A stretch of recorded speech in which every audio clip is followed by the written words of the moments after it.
You know, money is often the reason why many marriages end in divorce. Our next guest joins us with some important financial tips that might help you make it through the process less painfully. Local money expert J.B. Bryan is back with us today to talk about separating your finances when you're separating as a couple. Thanks for coming in this morning. It's good to be here. Not such a happy topic, but it's very helpful. Very important too. And what was it about maybe 30, 40 years ago that we started hearing prenuptial agreement, people already planning for the end before they even got married? But if the marriage ends, that's probably, you know, a good document to have. And it is. And the biggest point I want to share is that divorce is a marathon, not a sprint, and that we have to be very careful with each step along the way and don't rely on the lawyer for everything. I was thinking that maybe this was all be predetermined by the lawyers and the judge and everything, and that there are guidelines and things like that. Most people do, and that's a big mistake that they make. We even have to go so far as to look into things like taxation. You know, that how will this move affect the taxation of the settlement? There may be one person that's going to receive child support and spousal support, and there's one person that's going to pay child support and pay spousal support. There may be a person that doesn't understand the taxation difference between the two. So if you're receiving spousal support, but most of that money is going to be spent on the children, then you need to make sure that that's calculated correctly, because child support is not taxable to the receiver. Is alimony taxable? But alimony is taxable to the receiver, and the person who is paying alimony can write it off.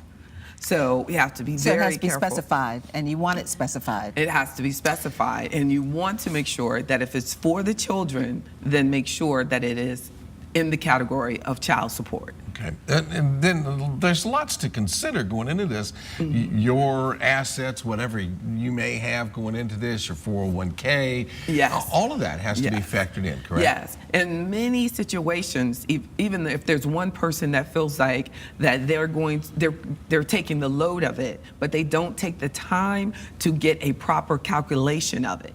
Say you're giving half of your pension to your soon-to-be ex-spouse, but you didn't get a calculation of that pension, then that's a problem, because you may work another 20 years and you've agreed to a pension 20 years later.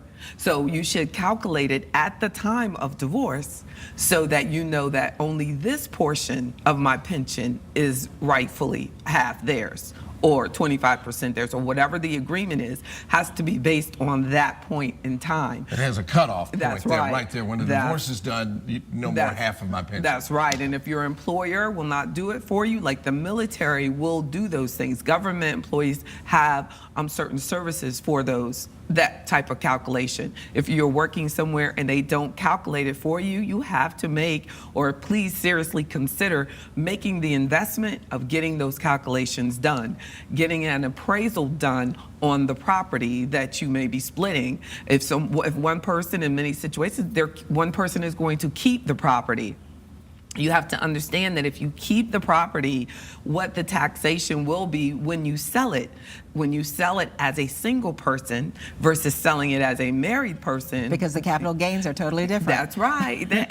So taxation becomes a big issue. But the biggest problem, Cheryl, ends up that people don't think it through. They don't do the simple step of thinking about what will be my budget after divorce.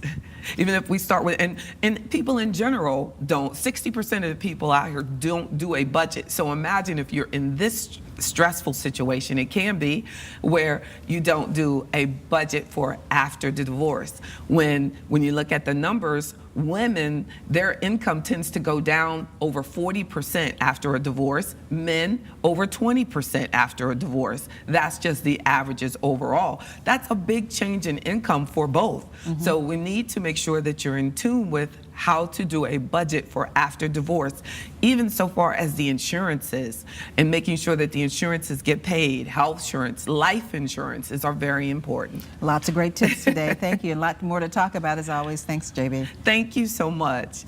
JB Bryan offers money seminars every Wednesday at noon, Sundays 3 p.m. for business owners. The workshops are free, but pre-registration is required. We'll put a link for more information on our website, WTVR.com/VTM.